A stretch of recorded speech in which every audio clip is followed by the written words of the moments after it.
Assalaamu Alaikum wa rahmatullahi wa barakatuh. Alhamdulillah, I'm going to try to make this as short and brief as I can. This is the video that I was talking about, the live that I was going to do in lieu of the last video I just posted. And then culminating with a conversation that I had with a very good friend of mine. Before I do that, I want to say that this is a nice hat, ain't it? It's a nice little hat. Hat on. It's a nice little hat. You know, if I were to ignore the historical significance of the swoosh, I can enjoy this hat.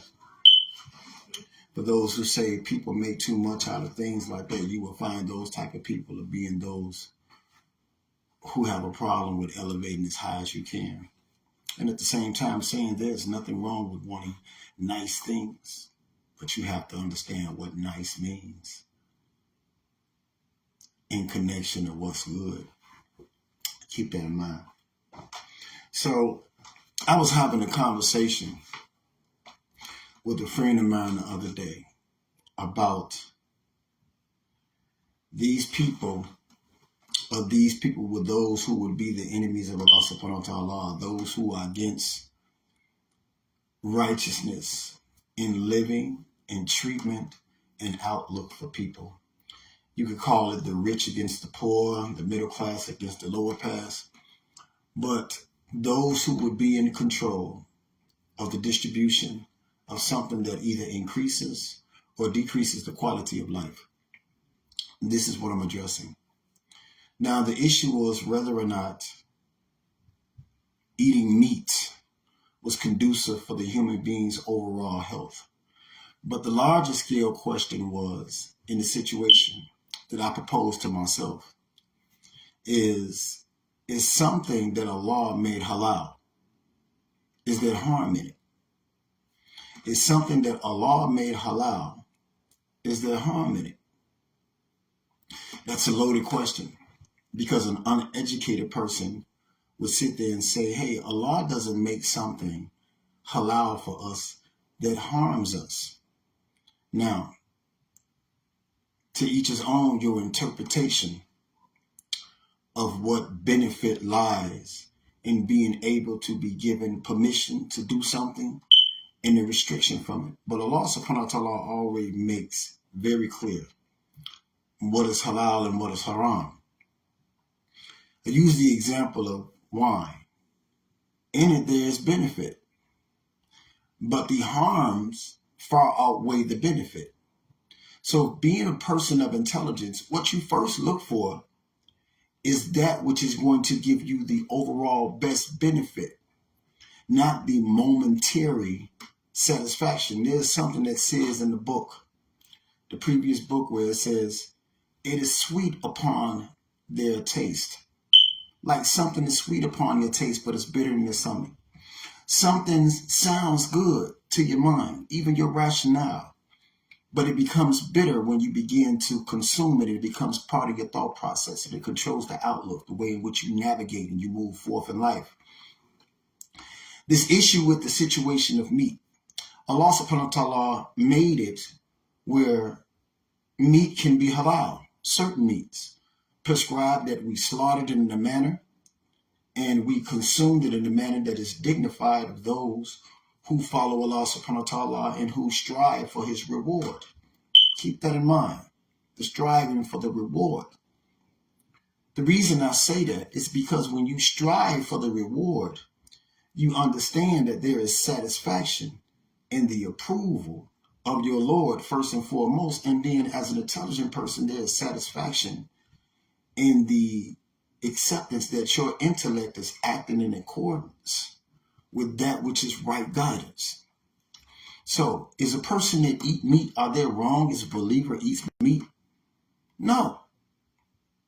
I'm not going to tell you that you're wrong for eating meat, because Allah subhanahu wa ta'ala made it permissible for you to eat it under certain circumstances. But now, let's dwell off into a higher degree of the science of being able to be a thinking individual. It is my position that walking this life, and that Allah subhanahu wa ta'ala created everything about the afterlife and similitude in this life. Walking this life puts you in the position of subscribing to a higher pedigree of activity by first locking on to a higher pedigree or synopsis of intelligence. Intelligence to me has always been what you do, not you know. That is knowledge, understanding. It's better, because I've said this to my children a long time ago. I can be knowledgeable of a light bulb, but I know that the understanding it is in a dark room, if you turn the switch on or connect electricity to it, it illuminates the room, which allows you to navigate better and you can see things that are coming. So when you look at intelligence, to me, it is the demonstration of knowledge being broken down and being able to be utilized in a way that facilitates an overall better working system, that develops a better overall working condition that becomes the standard by which life is ran out of. That's what intelligence is to me. So keeping that in mind, when I look at the garden and when it explains that how Allah created human beings and he put them in a garden, and if you are a person that studies history, you can understand everything comes from a garden. One thing I always tell people is this is real simple. Name me something that doesn't grow in the garden that is of consumption. Herbs grow in the garden, vegetables grow in the garden, fruit grows out of a garden, water, streams, naturally flows out of a garden. Have you ever known meat to grow out of a garden? We know things come and they eat off the garden to be able to gain nourishment, to be able to produce within their bodies the things that that particular nature needs. But I've never ever seen a situation where meat grows into the garden. Okay, let's not hit that up on a nail. Let's connect the two. When you look at your teeth, real simple. This is baby knowledge. But sometimes we have to take baby steps to be able to acquire adult reasoning of a spiritual level and understand where it is that Allah subhanahu wa ta'ala is guiding each individual. It may not be for you, because Allah is closer to your jugular vein than I am to yours, right? But when you look at the permissibility to eat meat, one thing you have to understand is the meat that we have today is not the meat, if you would agree, that they had a long time ago. Research has shown us that the chicken is a genetically modified bird. That is not even an original thing of Allah subhanahu wa ta'ala, to what my research has shown me. So when you look at all these things that are going on today, with the destruction of crops, with the destruction of natural fields that have the natural things in them, like the herbs, the flowers, the vegetation, the mass production now of genetically grown GMO meat to satisfy and to increase into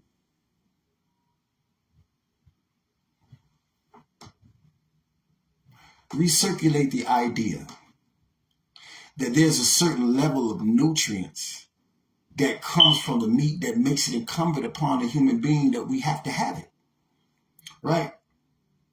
But when you look at your teeth, you don't have incisors that grab meat, rip it, shred it to pieces. Your body, even when you consume meat to a certain degree, red meat or any meat for that level, it takes a certain time for it to break down and process in your body, which causes your body a certain amount of stress. Do you know what it does to the body when you don't get vitamin D from the sun after you consume meat and you go out there? Research that and find out what happens to your body and the stress and the diseases it causes. Now, the original question was this. Is something that Allah made halal, is there harm in it? In my position, there can be harm in the way you apply the knowledge that Allah subhanahu wa ta'ala gives you. And I'll give you an example. Allah subhanahu wa ta'ala says we can have more than one wife.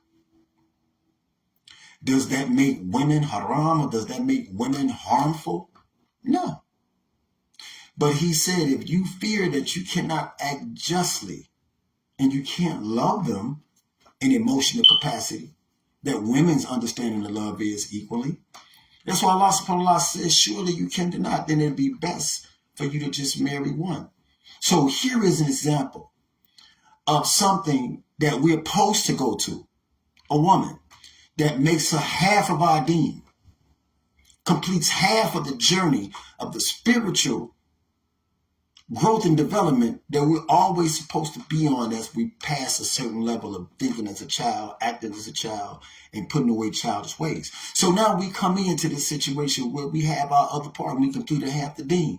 So now, if a person has an appetite, if certain conditions are fulfilled, if certain society abnorms have become norm, and there needs to be a balance out in this situation so women do not become a burden and the children that comes out of them do not become a burden on the society. Now we have a situation where now you can take on more than one, but there may be harm in that.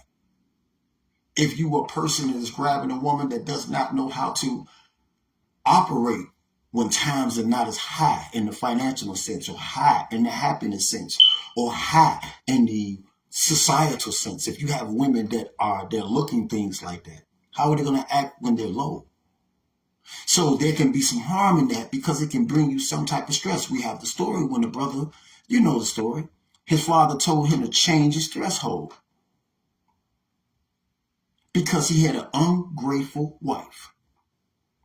So in this situation, what you have is something that has been permissible. Just use an example of a person. But now you have polygyny, which is permissible. But that can bring great harm to you to involve yourself in it. There's benefit out of it, in it. But the harm that can come from it if you cannot do just by it far outweighs the benefit that goes from it. It far outweighs, and Allah describes that it would have happened on Yom Kippur to a person who was unjust like that. That's the reason I gave you the example for the wine. So now, let's dig a little bit more deeper into it. When I was discussing with my friend, and I know they will see this, alhamdulillah, and it's sometimes best to do it this way, because in this manner, when two people are not speaking, they may give the other person an opportunity to actually hear what's being said, because we are easily triggered by things that disrupt where we are or are having a good grasp on things. Even I have to get myself disrupted every day, because no matter what you think you know, you don't know much. That's why we said alhamdulillah. Now in this situation, it came up in a discussion about that's why I only eat halal. Now I eat halal as much as I can. But let me tell you about something that I said in this discussion, and I stand by it. It is said that on the day of Yom Kippur, there's going to be 70 plus sects of Muslims, and all of them will go to the hellfire except one. Ponder that for a minute. Now think about the fact that Allah subhanahu wa ta'ala says, in the last days, everybody shall become Muslim, but their imans will go no further than their throat. Ponder that for a minute. Pondering these two things? Okay. Now, I've been in places where there have been not just one race of people. I mean, Somalis, Arabs, Indo-Paks, Kenyans, you name it. Muslims who have professed to sell halal goods. But upon doing more research, I found out they just more scandalous than the people who sell haram stuff.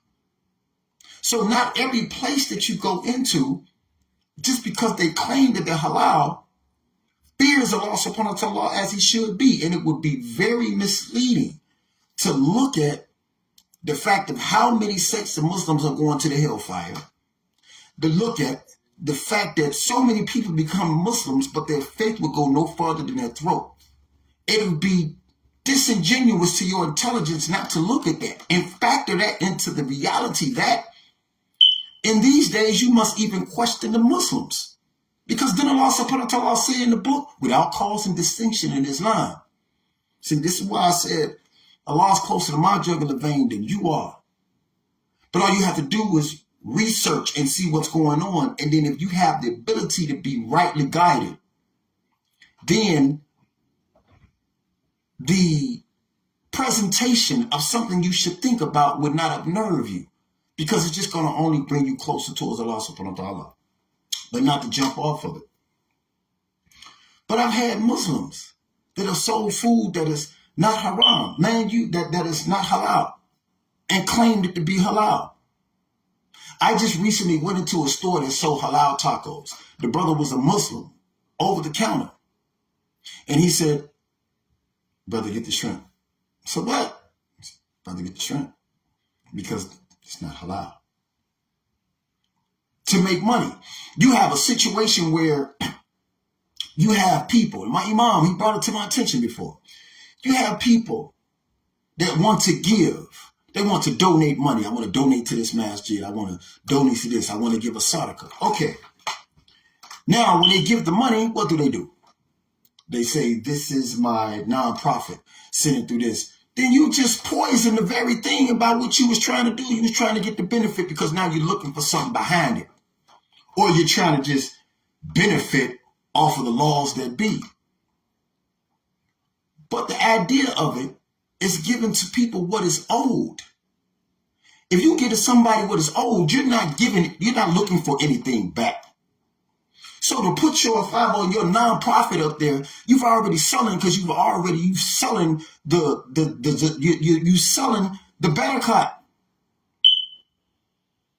So what I'm saying here in terms of trusting people, some is being halal and some being haram, is whether this law made something that is halal, does it have harm in it?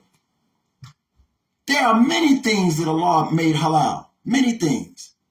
But Allah gave you a mind not to question whether or not he's making something catching you up or he gave me something that's going to hurt me. Allah gave you your life. That's only for a particular period of time.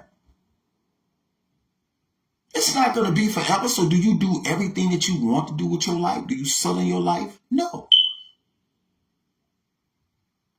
To say that in these last days, with all these factors that are supposed to happen in the last days, that you're 100% confident that the food that you're getting is halal just because it comes from establishments that are halal is ludicrous and it is misguiding to your own intelligence. And that is just my opinion. The last time that I can recall that I could trust the meat that we were eating is that when my Imam, Rahimahullah, was alive. And we used to go out to the farms where the Muslims who were not getting government assistance, who were not getting their seeds, who were growing their food straight up as the Amish did and feeding their cattle straight up as the Amish did. I've never seen a chicken this big in my life. Most chickens are that small. If you're going to go with that. We knew exactly where the food was coming from. We knew exactly what was being fed to it. We knew it was Zibihah meat because we knew you don't have that many people now that are connected to that knowledge because people, just like the government, disconnects its citizens, even in Islam, in my opinion, and the things that I have seen, we have been disconnected from allowing the people to see where their food come from. How many people do you know that are going out to your farms that feel like they ain't got time to do that? But I'll say now, now, that's all I'm going to say on that situation. It is not to put a black eye on Islam. It is for you to utilize the smarts that you have and move intelligently behind that smart with what's being given to you. That's all it is. So if Allah made it halal or permissible for us to eat meat, by all intents and purposes, I'm not going to go against something that Allah subhanahu wa ta'ala said.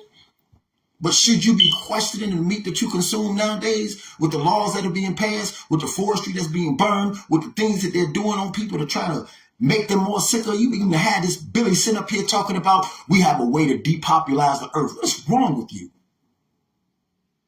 What's wrong with you Muslims? Because you want to do things that necessarily feel good. But Allah subhanahu wa ta'ala says, you detest the good thing. You detest the thing that is right. And you want a thing that appeases you.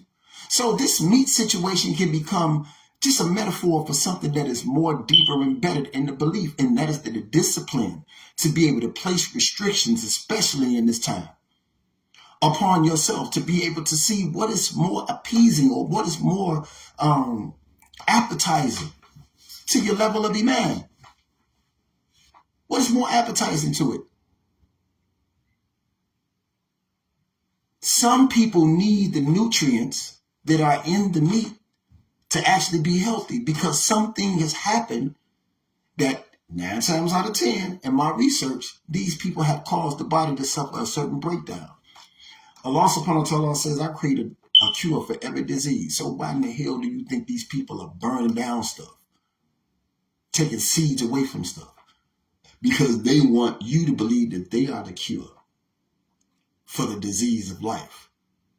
Now, this is going to be one that's going to really shock you. Now, I said I was also going to speak on the situation of the video that I posted prior to this post, where the man was running around antagonizing the Muslims and doing situations like this. To the Muslim community, Jamaats in the United States, and the Ummah collectively, Allah subhanahu wa ta'ala already told us how to deal with disbelief, how to deal with disbelief on an individual level, and how to deal with disbelief on a collective level. But again, we hate that which is good for us and love that which is bad for us. Allah told us what he told us, and you know what it is. When you being hit with an enemy or you being hit with a tyrant, oppression is worse than slaughter. So what may be wrong with ye Muslims that are scared to address the situation? You gotta be careful when you use words nowadays. They have this AI program and people that sit up there watching for particular words or looking for particular ways in which you're talking to identify the language as being this type of language, this wing language, left wing language, right wing language, Che Rivera language, and Baptiste language, this language. That's the environment that you live in. So a lot of these questions that we're coming up with, a lot of these issues, when it comes down to our women and how we're dealing with each other, being able to listen to us being able to be humble and actually listen to them at the same time. A lot of these issues with our children listening to us, a lot of these issues with us becoming sick, a lot of these issues come because we have taken the politicians to be gods, demigods. And we have let go of the fact that Allah subhanahu wa ta'ala has told me with every disease, there's a cure. So the disease that we have in reference to this situation that's going on with this video with the disease of cowardice, and I'm going to say it like it is. Cowards. When I sit here and look at myself now today, it'd have been better if I'd have been taken out long years ago, because to grow older and see some shit like this going on and know all it does is it takes a single no. A strong no, and a moving with that no that has nothing to do with no, but I'm still going to go work for you. No, but I'm still going to send my kids to your school. No, but I'm still going to live up under your constitution. You see the language? See, Allah subhanahu wa ta'ala makes it very clear what it is that we need to be doing, and we are not doing that. That's why when Allah subhanahu wa ta'ala gives the order to go destroy him, why do you think he said, when the angel said, there's Muslims there, he said, start with them first. Because part of the problem when you have the right guidance and you don't take the manner of leadership, then a lot of what the people go through is on your ass. It's on you. But that's what he told the messengers. He said, our job is not to make people do anything. We just come to deliver the message. But even when you look at them, when the message was delivered, they had to get busy. They got busy. And yes, and they're getting busy at their time. Some of them had to put that work in. Even in the church, it says, blessed are the doers of the word. Not just blessed are the people that sell the pies and give people good. Not just blessed are the people who sell their cookies when you come through the church stores. Not just blessed are the ones who have the slaughtered meat when you walk through the synagogues. Not just blessed in the pacifistic sense.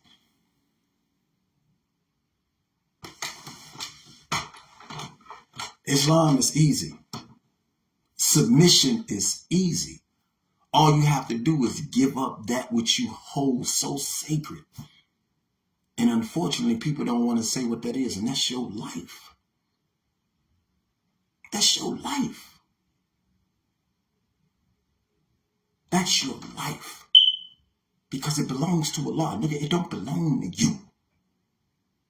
And I say this over and over again. The only thing that belongs to you as a soul in this body is the observation of how you're moving and responding to stimuli. That's why when you read it, why you think they always say, I wish we can come back and die again. I wish we can come back and die again. I wish we can come back and die again. Because it takes a certain level of taqwa, a certain level of ihsan, to be able to develop that outlook of which I'm talking about. Everybody can't be vanguards. Everybody is not a warrior. But everybody has the ability to develop a certain love for Allah subhanahu wa ta'ala and the gift of paradise that he has. So I'm going to just leave that at that. Stop allowing people to disrespect you in the capacity of your intellect, how you demonstrate. Stop allowing yourself to disrespect yourself by just centering yourself to one area of knowledge.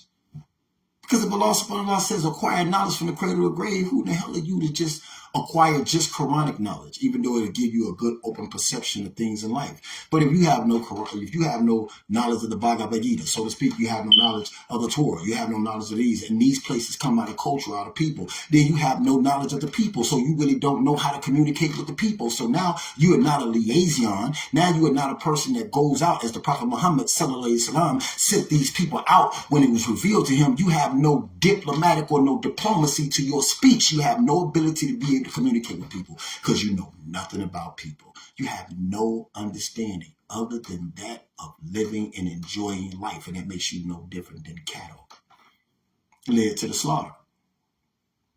So I'm just going to put this issue to rest. Allah gave us choice. Period, point blank. So if you want to continue to eat meat, that is your choice, and Allah made it halal. But you have the right to question now, even in these times, if the meat that you're eating is the same meat that Allah subhanahu wa ta'ala made halal for you to eat, or if it's meat at all. Now, if the places that the people are saying that they believe in a time and yet the Islam goes no deeper than their throat, is you really getting halal meat? If in Allah subhanahu wa ta'ala says in the book, when those people took their shahada, said, we believe we're Muslims, he said, no, you're Muslims, but you're not believers yet because belief hasn't entered your heart.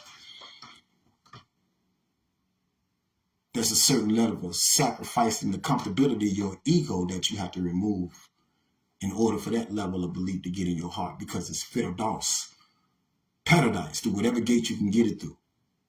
But if you're striving for the highest, then you're studying, then you're disciplined, the way you treat your wife, the way you treat your wives, the way you treat your children, the way you treat the person at work, the way you treat your neighbors, the way you go visit people that are sick, the way you go visit your Muslim brothers, not just turn the phone off, or when you see them, send them a quick message, I'll holler at you later, and then don't get back with them. Then all that speaks about what level of Jannah you're trying to acquire. First and foremost, I tell people I speak to myself. So inshallah to Allah, may Allah grant us safety and protection in how we safeguard our relationship with him throughout all these distractions that we have in life. May Allah grant us the greatest health so that we can continue, hopefully, propagating his word and his message. May Allah kickstart within us and me again. May Allah kickstart within us to be able to go give the dawah. And not just be able to give it so people can look at us doing this online or doing numbers or doing this online. Get busy in the work when you're not online. That's what determines where you are. That's what determines who you are. At the end of the day, when you come through even destruction in yourself, failed marriage, children ran away, children turned on, family not there, and this, that, and the third, at the end of the day, all those things leave you. But Allah subhanahu wa ta'ala is always there with you. Because he's here. You can't escape Allah subhanahu wa ta'ala.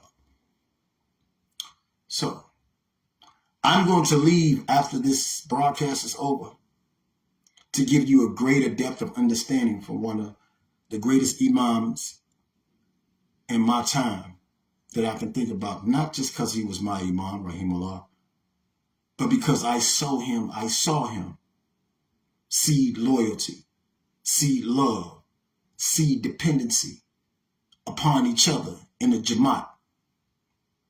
I seen him demonstrate what a leader, what a true loving brother really is. I'm going to leave a video of him, Imam Luqman Abdullah, up under here so he can give you a great understanding, a greater depth of what it is that we are facing as Muslims. And I wish a lot of times that earlier in my life, I didn't have the distractions and I had the emotional intelligence to follow through on the things he said in this video. Especially when he says the point, if I had been for this, I would have never ever become Muslim.